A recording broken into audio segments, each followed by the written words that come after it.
오늘은 특별히 제 전공인 국악이나 국어 문법에 끼친 영향이라고 해서 축소를 해서 이렇게 말씀을 드리려고 나왔습니다. 이 선생님은 관립한성고등학교, 지금 거기에서 아마 전국적으로 수재들을 뽑는다는 말씀을 듣고 아마 추천을 받으셨든지 해서 서울로 오셨습니다. 그게 1910년인데 그 해가 바로 한일합방이 되던 해였기 때문에 그 일제교육을 식으로 해가지고 마치 일본 문화라든가 일본 언어 같은 것만 배우게 되는 그런 그 환경이 돼가지고 별로 재미를 느끼시지 못하셨다고 여기 되어 있습니다. 그래서 마침 그 김두홍이라고 그분이 주시경 선생님의 수제자 중에 한 분입니다. 그래서 그분의 말씀을 듣고 그 주시경 선생님이 운영하시던 부선호 강습원 거기에 가서 이제 공부를 하시면서 그 주시경 선생님한테서 우리말의 아름다움이나 우리말의 중요성 또 애국 애족에 대한 그런 여러 가지 말씀을 듣고 감명을 받고 또 그렇게 공부하신 다음에 관립한성고등학교를 아마 끝마치시고 마침 그때 일제가 유학생을 뽑는데 그 중에서 이 선생님이 1등을 하셔가지고 히로시마 사무학교에 이제 유학을 가셨습니다. 다시 1922년에 교토대학으로 다시 유학을 가셨습니다. 페스탈로치의 교육철학이라는 논문으로 석사학위를 받으신 다음에 좀 쉬어야 되겠다 해서 시골에서 쉬시면서 조선 민족을 위해서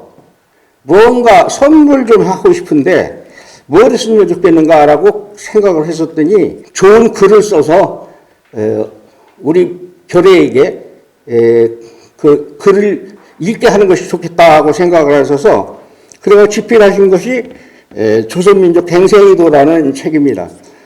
거기 그 중요한 내용을 다 말씀드리긴 어렵지만은 일단 거기 끄트머리 쪽에 가면은 우리 글에 대해서 왜 우리 글을 연구하고 가르쳐야 되는가 하는 말이 그 2번에 나와 있습니다.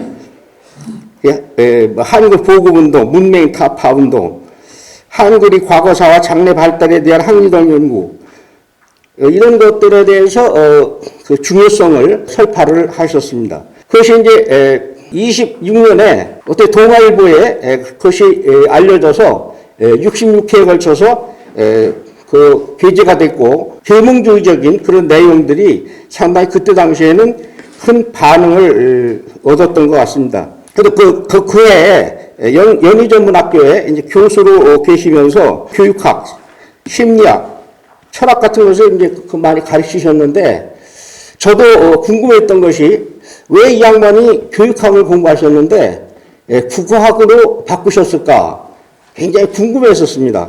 그 내용인즉 교육학이나 심리학 이런 걸 가르쳐 봐야 이런 일제하에서는 우리 민족 갱생을 위해서 별로 도움이 안 되겠다. 우리 민족, 우리나라를 위해서 발전시키기 위해서는 우리 말글 연구와 말글 연구를 가르치는 것이 중요하겠다라는 그런 생각을 하시고 그다음부터 부전공이었던 이 국어학 쪽에 국어학 국어문법 쪽으로 그 전향을 하셨다는 말씀을 하고 계십니다.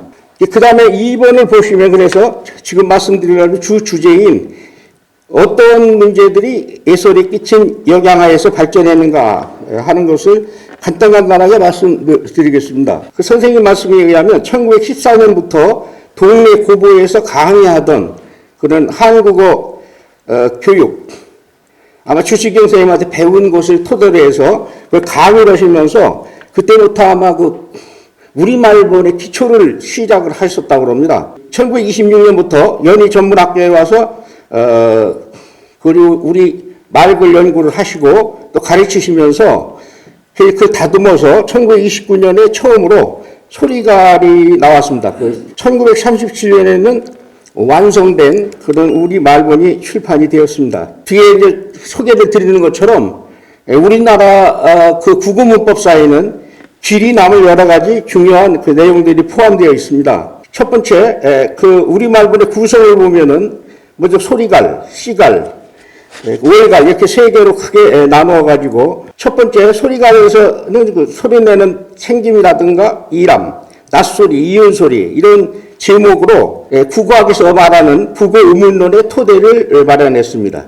시간에서는 전통문법의 초창기 분석주의 체계라고 그러는데요. 주시경 선생님이나 김두봉, 박승빈 이런 초창기 그 국어학자들은 그러니까 명사, 대명사 이렇게 부르는 그런 단어는 말할 것도 없고 조사도 단어로 보고 접사라고도 하고 어미라고도 하는 것도 단어로 취급했기 때문에 그것을 분석주의 체계라고 합니다. 그 다음에 종합주의 체계라는 것은 나중에 구조주의가 들어온 다음에 젊은 학자들에 의해서 조사나 접사나 다 똑같이 단어가 될 수 없다라고 봐서 그걸 종합주의라고 하는데 예솔 선생님은 그 중간적인 입장 순서로 보면은 두 번째지만은 그 준종합주의라고 해서 토는 단어로 인정을 하되 어미, 접사 이런 것은 단어가 아니다라고 해서 동사나 형용사 즉 동사류는 어근과 접사로 구분을 하고 그래서 활용이 된다고 이제 주장을 하셨습니다. 지금 말씀드렸던 것처럼 준종합적 방법에 따른 품사설정이라고 해서 그 품사설정에 관한 것과 우리말 문법 용어에 대해서 간단히 말씀드리면은 아까 말씀드렸던 주시경 선생님의 분석적 방법에 의하면은 임시, 음시, 곁시 이렇게 예자로 된 이름으로 해서 그 이시라든지 억시라든지 놀시, 끝시 이런 것들은 지금은 다 전미사 또는 어미로 취급되는 건데 이것을 단어로 봤기 때문에 아까도 말씀드렸던 분석적 방법이 되겠습니다. 그랬던 것을 예솔 선생님은 그런 이름을 좀 바꾸어서 어떤 것은 부자, 세자 이렇게 만들었는데 그 5번에 나와 있는 것처럼 이름시, 대이름시, 셈시, 음직시, 어떠시, 잡음시, 어떤 시 아마 여기 계신 분들 중에서도 해당 후에 문법을 배우신 분들은 이렇게 배우신 분들도 있고 어떤 분들이 말하는 그 명사, 대명사, 수사 이렇게 배운 분들도 있습니다. 왜냐하면은 이렇게 교육부에서 그 검인정으로 해줬기 때문에 그래서 반반인데 저 같은 경우는 공교롭게 이름시, 대이름시로 배웠기 때문에 지금도 이름시, 대이름시가 더 훨씬 가깝게 느껴집니다만은 학교문법에서 강제로 명사, 대명사라고 쓰라고 하기 때문에 오랫동안 가르치다 보니까 저도 입에 붙어서 명사, 대명사 그렇게 합니다. 좀 잘못된 거죠. 예, 그래서 이 1963년에 학교문법 통일을 위한 전문위에서 확정된 품사 이름 그런 것들은 그 주사에 소개를 드렸고 아까 말씀드렸던 그 순우리말 용어파 이렇게 갈라져서 거의 반반을 모셔다가 회의를 한다고는 했지만은 결국 7대 8로 이제 순수한 우리말 쪽이 졌는데 이제 예솔 선생님이 그것을 승복을 안 하셨습니다. 그 이유가 뭐냐면은 공정하지 않다는 겁니다. 제가 바로 공정하지 않은 게 뭐냐면요. 그 한자 용어를 쓰자는 사람들이 8명, 또 순수한 우리말을 쓰자는 사람 8명 이렇게 했는데 한 분이 한자파가 한 분이 미국에 가 계셨기 때문에 당연히 7대 8로 이쪽이 순수한 우리말 쪽이 이기게 되어 있습니다. 그런데 아마 예솔 선생님이 믿었던 사람이 딴 데로 간 것 같습니다. 저쪽으로 가서 문법 쪽을 지지해서 그 명사 쪽을 지지해가지고 7대 8로 졌고 아마 예솔 선생님이 그 굉장히 애통하게 생각을 하셔서 그 뒤로도 상당히 뭐 국회도 가셔서 잘못된 것을 설파를 하시고 여러 가지 운동을 하셨지만은 정치적인 그런 여러 가지 혼란이 있어가지고 그 예솔 선생님이 뜻을 못 이루시고 그 1907년에 돌아가셨죠. 아마 살아계셨더라면은 지금도 아마 그 주장을 하실 거예요. 또 그것만 아니고 그 다음에 말씀드리려는 지정사 잡음시라는 게 있습니다. 잡음시라는 것도 이제 예솔 선생님이 주장하신 그 이론 중에서 아주 굉장히 중요한 그런 내용인데요. 품사로서 한 품사가 늘어나느냐 하는 게 중요한 게 아니고요. 문장에서 A is B 그 문장을 어떻게 볼 것이냐 하는 문장론이라든가 여러 가지 그대의 학설에 중요한 역할을 하기 때문에 이것을 설정하신 것은 상당히 그 철학적으로나 그 철학적인 여러분 철학을 하셨기 때문에 아마 그걸 주장을 하신 것 같은데요. 이다가 아니면은 문장이 안 된다는 거죠. 언어의 사고가, 기초가 AGP 있기 때문에, 나는 사람이다. 뭐 이것은 무엇이다. 이것이 굉장히 중요한 그런 문장 구성이기 때문에 그게 없는 언어는 없다는 겁니다. 그래서 이다는 프레임을 가지고 있다. 이다는 끝바꿈을 한다. 이다는 때막음이 표현을 한다. 그래서 당연히 이것은 독립된 단어이고 또 품사로서도 인정을 해줘야 된다고 주장을 하셨고 1963년 이전에는 그렇게 배웠습니다. 그것도 표결에 붙였더니 공교롭게 똑같이 시대팔로 졌습니다. 그래서 이다가 이제 사라졌죠. 그 학교문법에서는 이제 그런 지정사 또는 자분치라는 말이 사라져 버렸는데 제가 여러 가지로 그 자료를 분석하고 거기 참여했던 선생님들이나 이런 분들의 얘기를 종합해 보면은 이름씨가 명사로 바뀐 것보다 더 애통한 것이 아마 이다셨을 거라고 생각이 됩니다. 그래서 그 뒤에 그 굉장히 중요한 그런 이다가 이 선생님이 그 뒤에 그러니까 변형생성문법이나 여기서는 다 그 이다가 아니면 이 문장이 해석이 안 되기 때문에 이다를 다 지금은 이제 단어로 인정을 하는데 결국 이 선생님이 살아계실 때 그것을 해결을 못 하시고 돌아가셨습니다. 그 다음에 네 번째로 말씀드린 것은 프리시의 끝바꿈이라 해가지고 지금까지 말씀드렸던 그것과 내용이 뭐 중복됩니다만은 그러니까 그전에는 공부하는 사람들이 많지도 않았지만은 이 프리시의 끝바꿈, 활용이라는 것을 갖다가 주장한 분이 아마 예술 선생님이 처음이실 겁니다. 그래가지고 어근과 접사 또는 어간과 활용 어미 이렇게 나누는 방법이 처음으로 이제 우리말본에서 나왔는데 아까도 말씀드린 것처럼 상당히 중요한 거죠. 그러니까 어근으로만 이제 단어를 인정을 해주고 나머지는 자첩사 형태론으로 볼 때도 그 비자립 형태소라 해가지고 단어가 될 수가 없는 것들이죠. 그 다음엔 그 끄트머리에 나온 것만 어미죠. 그러니까 한자로 쓰면 어미는 말의 끄트머리 꼬리에 해당되기 때문에 제일 마지막에 나오는 게 어미야 될 텐데 또 그것도 어떤 학자들이 또 무슨 어말어미 또 다른 것들은 선어말어미 전 지금도 이해를 못해요. 어말어미, 어미는 그냥 어미지. 여자인 엄마, 이런 식으로 하는 거랑 똑같은 거거든요. 어말어미를 또 두고, 또 선어말어미, 어말어미 앞서는 어미.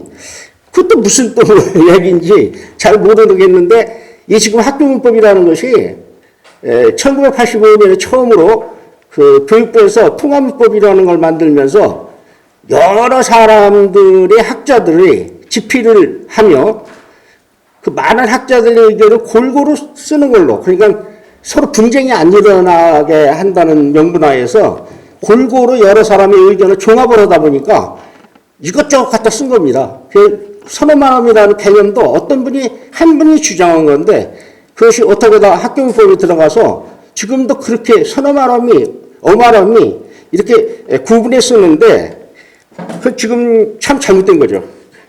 이솔 선생님이 말씀하신 그 어미는 그대로 어미고 또 어근은 어근이고 또 나머지 그 보험줄기 즉 말하자면 보조어근이라고 한 건데 그때 당시에는 파생접산이 굴절접산이 이런 말이 없었기 때문에 아마 이솔 선생님이 우리말본 지으실 때는 이런 용어를 사용할 수밖에 없었을 겁니다. 그렇지만은 아주 탁월한 그런 그 견해라고 볼 수 있죠. 왜 그러냐면 깹니다, 깬다, 깨느냐, 깨겠다 이렇게 해도 활용이 되지만은 깨뜨리다, 깨뜨리겠느냐, 깨뜨리든 이렇게 활용이 또 되죠. 끄트머리 깨뜨리겠다, 깨뜨리겠느냐 그것도 활용이 되는 것이니까 그래서 보조 어간이라고 한 겁니다. 그 우리말본에 보면 상당 부분이 그 전미사들의 배합이라고 그러는데요. 그 활용이 되는 그 패턴, 유형이 아주 과학적으로 또 체계적으로 이렇게 그 도표에 나와 있고, 그걸 아마 잘 배우면은 어떤 외국 사람도 한국말 기가 막히게 잘할 수 있지만은 외국 사람들이 그렇게 다 그걸 알기가 어려워서 이제 한국말 어렵다 그러는 겁니다. 그렇지 않겠습니까? 깨뜨리겠습니다. 깨뜨리시느냐, 깨뜨리 얻겠느냐, 깨뜨리더냐, 깨뜨리 뭐 하여튼 수천 네 가지의 그런 그 활용 패턴, 유형이 나오기 때문에 그래서 우리 한국말이 어려운 거죠. 그런 것을 과학적으로 그런 대로 다 정리해 놓은 게 바로 우리 말본이라고 볼 수가 있습니다. 그것이 지금 우리의 맞춤법이나 학교 문법 같은 데는 그대로 예술 선생님이 설을 따르고 있기 때문에 그래서 상당히 우리 문법사에 중요한 그런 이론을 정립했다고 볼 수가 있습니다.